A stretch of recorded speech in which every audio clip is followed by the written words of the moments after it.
Hi, this is Sanjeet, manager learning and development and coauthor of the book winning it together. आज जिस topic पे बात होगी इसमें मैं आपके साथ 4 कैटेगरीज एचआर प्रोफेशनल की शेयर करने वाला हूं। वैसे एचआर तो बड़ा ज़बरदस्त किस्म का काम कर रहे हैं क्योंकि जो 21वीं सदी है उसमें सबको पता है कि एचआर जो है वो डेटा ड्रिवन है और अकेडमी ऑफ इनोवेटिव एचआर ने ये क्लेम किया है कि अगर आपका जितना डेटा स्ट्रांग होगा आपकी एचआर डिसीजन मेकिंग स्ट्रैटेजी भी उतनी ही आपकी स्ट्रांग होगी। लेकिन इसी के बरअक्स एक बड़ी ज़बरदस्त बात की है society of human resource and management ने। उन्होंने कहा कि अगर आप अपनी ऑर्गेनाइजेशन के अंदर एचआर के अंदर ये 4 कैटेगरीज दे दें या 4 कैटेगरीज में डिवाइड कर दें तो आप अपनी डिसीजन मेकिंग को, आप अपनी स्ट्रेटजी को और आप अपनी प्लानिंग को, टास्क मैनेजमेंट को बेहतर से बेहतर कर सकते हैं। तो इन 4 कैटेगरीज में सबसे पहली कैटेगरी है दी कंप्लायंस विद एचआर। एचआर जो है वो कंप्लायंस अपने डिपार्टमेंट को डेवलप करता है क्योंकि जो पॉलिसीज, एसओपीज और कंपनसेशन बेनिफिट्स की जो कंप्लीट लिस्ट तैयार करता है उसी के मुताबिक बाकी डिफरेंट डिपार्टमेंट्स को सपोर्ट करता है कि आप बनी हुई पॉलिसीज, बनी हुई एसओपीज के मुताबिक आप अपने एम्प्लॉयज के साथ ट्रीटमेंट करें। ना सिर्फ एम्प्लॉयज के साथ ट्रीटमेंट, जो कंपनी के अंदर विमोसा तैयार होता है, जो मैंने आपको ऑलरेडी पिछली वीडियो में बताया, जो विजन एंड मिशन ऑर्गेनाइजेशन का होता है, वो तमाम की तमाम पॉलिसीज उसकी बनाई जाती हैं और पॉलिसीज बनाने के बाद हर डिपार्टमेंट को ये इंस्ट्रक्शंस दी जाती है, बाइट साइड सेशंस कराए जाते हैं कि आप एम्प्लॉय के साथ क्या ट्रीटमेंट करें। एम्प्लॉयज के ट्रीटमेंट के बाद जो भी आप अपने ऑपरेशंस रन कर रहे हैं क्या वो एसओपी के मुताबिक है कि नहीं, आप वेंडर के साथ जो कॉन्ट्रैक्ट कर रहे हैं वो एसओपी के मुताबिक है या नहीं, आप जो पेमेंट टर्म्स और उसके बाद जितने भी मेजरमेंट के ऑब्जेक्टिव्स होते हैं वो अकॉर्डिंग टू पॉलिसी है कि नहीं है। Basically HR is the custodian of all the policies within the organization. HR is the custodian of all SOPs which are running on the organization because HR is a responsible. HR has an obligation to decide and to view, to make compliant every department according to the business objective जो साल के start में बनाया गया, जो strategy company के लिए बनाई गई थी और स्ट्रेटजी के मुताबिक जो एसओपीज बनी थी, क्या हमारा बिजनेस उसी तरह से ऑपरेट कर रहा है कि नहीं कर रहा। एचआर को अपने आप को कंप्लाइंट बनाना चाहिए according to employees benefit, according to employees motivation, according to employees needs and requirement. और जब एम्प्लॉयज का पूरा काम वो कंप्लीट कर दे देन ही has to intervene in the operations of all the business and cross functional department. अगर एचआर ये काम कर जाता है तो मैं समझता हूं HR will be one of the most significant and trump card for the organisation. लेकिन मेजॉरिटी ऑफ ऑर्गेनाइजेशन के अंदर एचआर ये समझता है कि मेरा काम हायर करना है, रिक्रूट करना है और मेडिकल के कार्ड्स बनाने हैं और मंथ एंड पे सैलरीज देना है। तो भाई आप तो ऑपरेशन का काम कर रहे हैं, आप कहां कंप्लायंस वाला काम कर रहे हैं। जहां पर एचआर कंप्लायंस वाले फैक्टर को मिस आउट कर जाता है वहां पर एचआर की जो रस्सी है वो बड़ी बारीकी पड़ जाती है और इसलिए कहते हैं कि यार मैं तो एचआर और एडमिन का काम कर रहा हूं, मैं तो एडमिनिस्ट्रेटिव काम कर रहा हूं।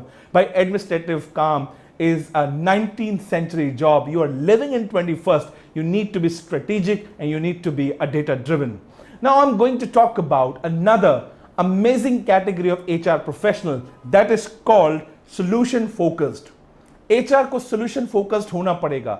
अगर HR ने इस 21वीं सदी में डेटा ड्रिवन होने के बावजूद, स्ट्रैटेजी को अंडरस्टैंड करने के बावजूद अगर वो solution focused अगर रिजल्ट्स नहीं देता तो एम्प्लॉइज का जो लेवल ऑफ ट्रस्ट है, जो डिफरेंट डिपार्टमेंट्स यानी कि क्रॉस फंक्शनल का जो ट्रस्ट है वो एचआर से खत्म हो जाता है। तो बाद में आपको वो कहते हैं एचआर करता क्या है, लोगों को तो सिर्फ हायर करता है, महीने की तो सैलरी देता है। नहीं, ऐसा एचआर का ये तो दोनों फंक्शंस हैं। एचआर इसके अलावा बड़ा जबरदस्त काम करता है। वो एम्प्लॉइज के प्रॉब्लम्स हैं, उनके लीगल इश्यूज हैं, उनकी एम्प्लॉय लाइफ साइकिल है, उसमें बड़ा काम करता है। तो आज मैं आपको इसी फैक्टर के अंदर 8 स्टेप्स बताऊंगा। वो 8 स्टेप्स अगर आपने फॉलो कर लिए तो समझ लीजिए एचआर सॉल्यूशन फोकस्ड परफॉर्मेंस जो है डिलीवर कर रहा है इस ऑर्गेनाइजेशन के अंदर।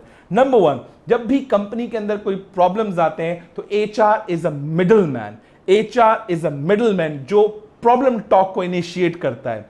ए पार्टी और बी पार्टी के अंदर कोई प्रॉब्लम हुआ है, मसले मसाइल हुए हैं due to the behaviours, due to the job profile, due to personal development और any other issues, you name it, मसले मसाइल हुए, तो एचआर को उन दोनों के साथ बिठाना चाहिए और उनकी प्रॉब्लम टॉक करानी चाहिए। प्रॉब्लम टॉक करने के बाद दोनों को जब यानी कि मीटिंग खत्म हो जाए रिकंसिलिएशन पे लेकर आना है। अगर ऐसा एचआर काम करता है तो एचआर इज सॉल्यूशन फोकस्ड।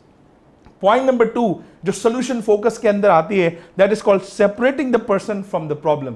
वो कहता है मुझे शख्सियत के साथ कोई मसला नहीं है, मुझे लोगों के साथ कोई प्रॉब्लम नहीं है, लोगों की जात से, नाम से और उनके चेहरे से भी कोई प्रॉब्लम नहीं है, फिजिकल एसेंस पे बात नहीं करेंगे।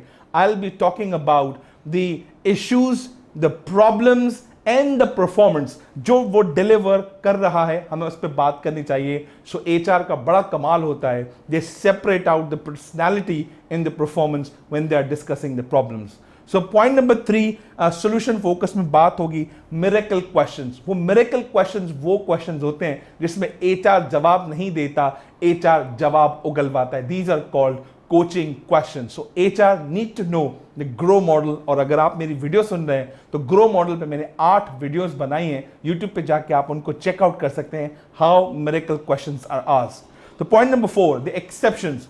एचआर जब भी किसी से बात करता है सोल्यूशन फोकस के हवाले से, वो बाकी तमाम एक्सक्यूजेस, तमाम एक्सेप्शंस को साइड करके प्रेजेंट में रहकर दोनों की बात सुनता है।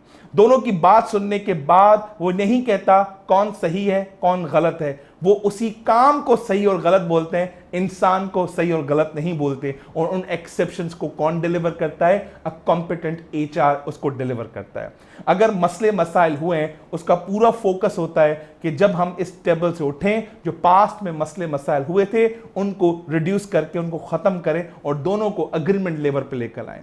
और जब उनको अग्रीमेंट लेवल पे लेकर आते हैं, आने वाले वक्तों में दोनों के साथ वो अच्छे रिलेशंस भी डेवलप करता है और एचआर अपने भी रिलेशन उन दोनों से डेवलप करता है और एचआर ट्रस्ट डेवलप करता है जब एक्सेप्शंस की बात करता है। सो पॉइंट नंबर 5 पे बात करेंगे scaling questions. HR ask scaling question. वो कहता है कि चलो ठीक है, मसला हुआ तो मुझे ये बताओ कि मसला किन वजूहात की वजह से हुआ।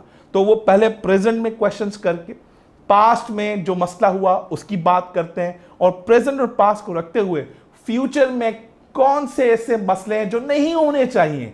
सो वो हमेशा पास्ट प्रेजेंट फ्यूचर तीनों को अलाइन करने के बाद आने वाले वक्तों में कोई मसला क्रिएट ना हो, चीजें स्मूथली रन करें, वो स्केलिंग क्वेश्चंस पूछता है। स्केलिंग क्वेश्चंस में मैं एक जबरदस्त वीडियो लॉन्च करने वाला हूं और आपको वो डिटेल में समझाऊंगा स्केलिंग क्वेश्चन कैसे बनाए जाते हैं और स्केलिंग क्वेश्चंस कैसे पूछे जाते हैं।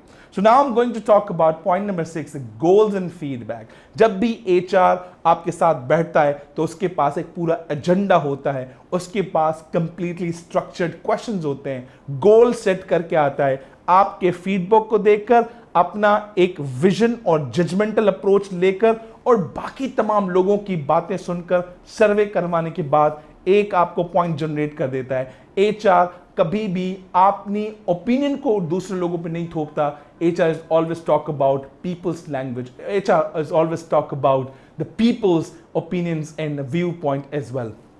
Point number 7 that is a complement.